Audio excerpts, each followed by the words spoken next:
Bagian 3. Api yang menjalar ke hati dan belenggu.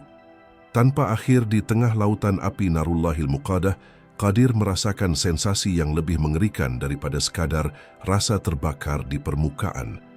Api itu tidak hanya membakar kulit dan dagingnya, tetapi seolah memiliki kecerdasan jahat, merayap masuk, menembus lapisan demi lapisan tubuhnya yang hancur, menuju sesuatu yang lebih dalam, lebih fundamental, hatinya. Allati tattali'u 'alal af'idah. Ayat ke-7 surah Al-Humazah mendeskripsikan karakteristik unik dari api Al-Hutamah ini. Al-Af'idah adalah bentuk jamak dari fu'ad, yang sering diterjemahkan sebagai hati, namun dalam konteks ini merujuk pada pusat kesadaran, emosi, niat, dan keyakinan. Inilah tempat bersemayamnya kesombongan Qadir, kedengkian Salimah, dan kepuasan Burhan saat mencela. Hati adalah sumber dari mana dosa-dosa Humazah dan Lumazah berasal. Api Al-Hutamah menjangkau afidah mereka. Ini bukanlah sekadar rasa sakit fisik di organ jantung. Ini adalah siksaan spiritual dan emosional yang tak terbayangkan.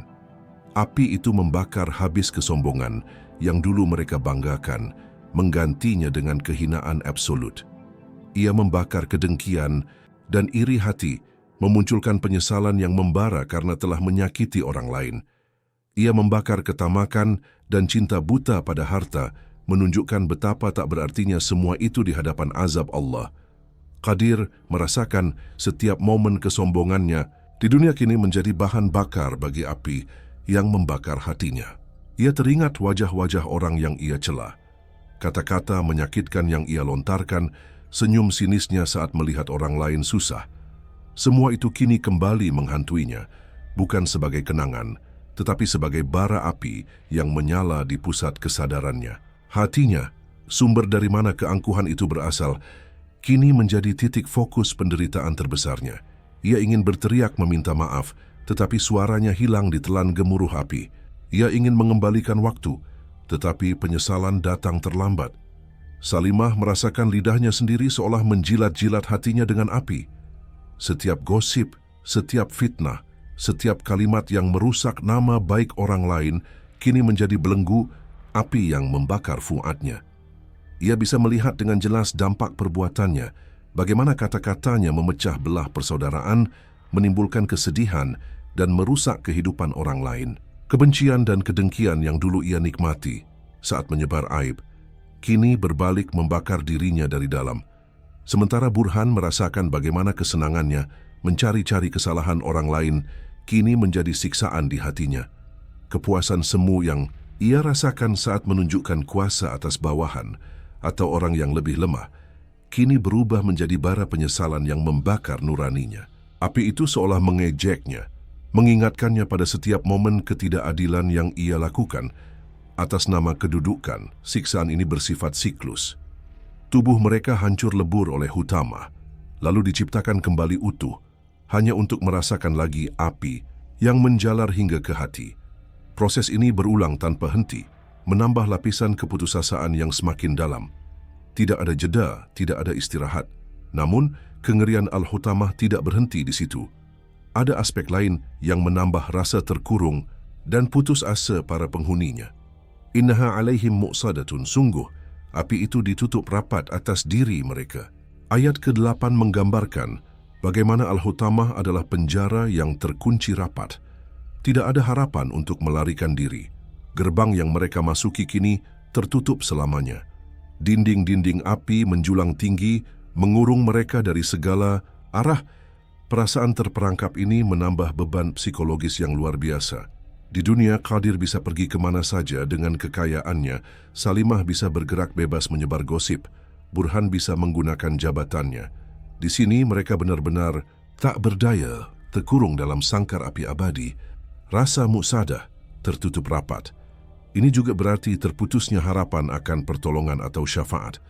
Mereka ditinggalkan sendirian dengan siksaan mereka, tanpa ada kemungkinan intervensi atau pengurangan hukuman. Keputusasaan menjadi selimut tebal yang menyelimuti jiwa mereka yang terbakar.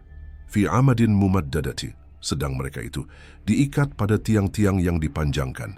Ayat terakhir surah Al-Humazah menambahkan detail mengerikan lainnya. Para penghuni Al-Hutamah diikat pada tiang-tiang panjang. Para ulama tafsir memiliki berbagai interpretasi mengenai makna amadim mumaddadah ini. Ada yang menafsirkan sebagai tiang-tiang api yang sangat panjang yang digunakan untuk mengikat mereka, memastikan mereka tidak bisa bergerak atau menghindar dari jilatan api. Ada pula yang menafsirkan bahwa tiang-tiang ini adalah bagian dari struktur penutup Al-Hutamah, semacam palang-palang raksasa yang mengunci mereka dari atas dan bawah, menambah rasa sesak dan terhimpit. Apapun interpretasi pastinya, gambaran yang muncul adalah kondisi terbelenggu total, tak berdaya, dan tak bisa mengelak. Qadir yang dulu merasa bebas dan berkuasa, kini terikat erat pada tiang penderitaan. Gerakannya terbatas, hanya cukup untuk merasakan setiap jengkal siksaan yang menimpanya. Tiang-tiang ini seolah menjadi simbol dari dosa-dosa mereka, yang kini membelenggu mereka dalam kehancuran abadi.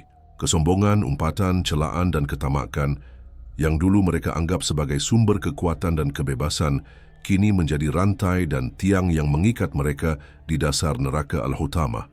Ruang gerak mereka terbatas, pandangan mereka hanya tertuju pada api dan penderitaan sesama penghuni yang sama-sama menjerit dalam keputusasaan. Bagian 4. Penyesalan abadi dan peringatan. Bagi yang hidup waktu di neraka Al-Hutamah terasa berbeda. Tidak ada lagi pergantian siang dan malam, tidak ada hitungan hari, minggu, atau tahun seperti di dunia. Yang ada hanyalah siklus penderitaan yang tak berkesudahan. Kehancuran oleh api, pemulihan jasad, lalu kembali merasakan api yang menjalar hingga ke hati, sambil terikat pada tiang-tiang panjang dalam kungkungan yang tertutup rapat. Bagi Qadir, Salimah, Burhan, dan penghuni Al-Hutamah lainnya, setiap momen adalah keabadian dalam kesengsaraan. Penyesalan adalah teman setia mereka, namun penyesalan yang tak lagi berguna. Qadir terus-menerus dihantui oleh bayangan kehidupannya di dunia. Ia teringat saat ia menolak memberikan sedekah kepada pengemis tua di depan kantornya, malah menghardiknya. Ia teringat saat ia memotong gaji karyawannya secara tidak adil demi menambah keuntungannya. Ia teringat ejekannya kepada ulama yang menasihatinya tentang bahaya riba dan kesombongan. Semua itu kini menjadi bahan bakar penyesalan yang membakar hatinya bersamaan dengan api Narullahil Muqadah. Andai saja aku mendengarkan, rintihnya dalam hati, namun suara itu tenggelam dalam lautan api. Andai saja aku bersyukur, andai saja aku menggunakan hartaku di jalan Allah, andai saja lidahku kelu sebelum mengumpat dan mencela. Salimah teringat wajah-wajah orang yang ia fitnah. Ia melihat kembali bagaimana gosipnya menghancurkan rumah tangga, memutuskan tali silaturahmi, dan menimbulkan kesedihan mendalam. Rasa bersalah itu kini menjadi siksaan tersendiri. Api tak kasat mata yang membakar nuraninya yang telah hangus. Ia ingin meminta maaf, tetapi kepada siapa? Orang-orang yang ia sakiti mungkin telah diampuni dan berada di tempat yang lebih baik, sementara ia terperangkap dalam konsekuensi perbuatannya sendiri. Burhan dihantui oleh setiap keputusan zalim yang ia buat. Setiap kali ia menyalahgunakan wewenangnya untuk merendahkan atau mempersulit orang lain. Kebanggaan semu yang dulu ia rasakan kini menjadi sumber malu dan siksa yang tak terperi. Api Al-Hutamah seolah menjadi cermin yang memantulkan keburukan jiwanya sendiri. Mereka melihat sesama penghuni Al-Hutamah, wajah-wajah yang sama-sama hangus oleh api dan diliputi keputusasaan. Namun, tidak ada rasa simpati atau solidaritas. Lingkungan, neraka justru seringkali digambarkan sebagai tempat di mana penghuninya saling menyalahkan dan bahkan saling menyiksa, menambah derita di atas derita. Mungkin saja umpatan dan celaan yang menjadi ciri khas mereka di dunia, kini mereka praktikkan satu sama lain dalam bentuk yang lebih mengerikan di neraka sebagai bagian dari azab itu sendiri. Surah Al-Humazah yang menggambarkan nasib mereka dengan begitu presisi, sejatinya bukanlah sekadar cerita horor tentang akhirat. Ia adalah peringatan keras dan jelas dari Allah Subhanahu wa Ta'ala kepada seluruh umat manusia yang masih hidup di dunia. Kisah Qadir, Salimah, dan Burhan, meskipun fiktif, adalah representasi dari bahaya nyata yang mengintai siapa saja yang terjebak dalam 3 dosa utama yang disebutkan Al-Humazah: mengumpat, mencela di belakang, menyebarkan aib, memfitnah, menusuk, dari belakang dengan kata-kata al-lumazah. Mencela di hadapan, mencari-cari kesalahan, merendahkan dengan isyarat atau mimik muka, mengejek secara terang-terangan. Kecintaan berlebihan pada harta dan merasa kekal karenanya, menumpuk kekayaan tanpa peduli halal haram, enggan berzakat atau bersedekah, dan mengira harta bisa membeli segalanya termasuk keabadian sehingga melupakan Allah dan akhirat. Al-Hutamah adalah manifestasi keadilan Allah atas kerusakan yang ditimbulkan oleh perbuatan-perbuatan ini. Mengumpat dan mencela, humazah dan lumazah, merusak tatanan sosial, menyakiti hati sesama, menimbulkan permusuhan, dan menunjukkan kesombongan dalam diri pelakunya. Menganggap harta sebagai segalanya dan sumber kekekalan, jama'a malau wa addadah, yahsabu anna malahu akhladah, menunjukkan ketidakpercayaan pada kekuasaan Allah. Ketamakan dan kelalaian akan tujuan hidup yang sebenarnya.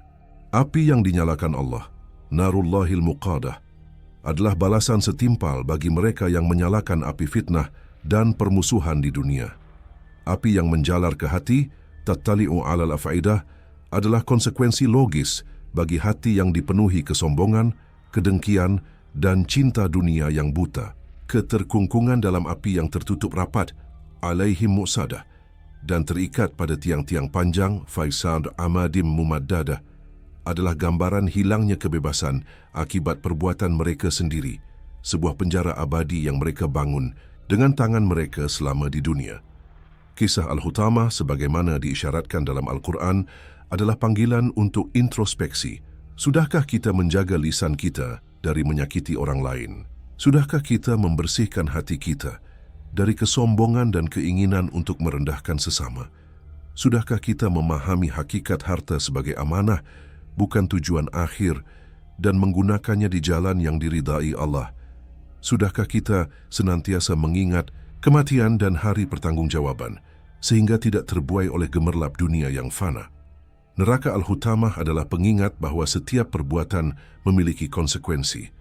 Pilihan ada di tangan kita selagi nafas masih berhembus. Memilih jalan ketakwaan, menjaga lisan dan hati, serta menggunakan karunia Allah untuk kebaikan, ataukah memilih jalan kesombongan, celaan, dan ketamakan yang berujung pada kehancuran abadi di dalam api yang menghancurkan, api neraka Al-Hutamah. Semoga kita semua dilindungi oleh Allah Subhanahu wa Ta'ala dari siksanya dan termasuk dalam golongan orang-orang yang bertakwa dan beruntung.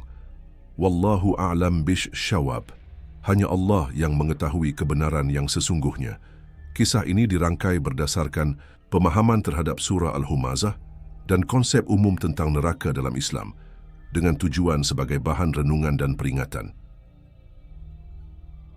Pernyataan: semua rangkaian gambar di cerita ini sepenuhnya adalah ilustrasi belaka, bukan gambar asli termasuk tokoh yang ada di dalamnya. Semoga kisah ini dapat menjadi pengingat untuk menjaga keimanan dan menghindari niat buruk dalam hati. Terima kasih telah mendengarkan cerita ini. Jika Anda menikmati cerita ini, jangan lupa untuk meninggalkan komentar, like, dan subscribe. Sampai jumpa di cerita menarik berikutnya. Wassalamualaikum warahmatullahi wabarakatuh.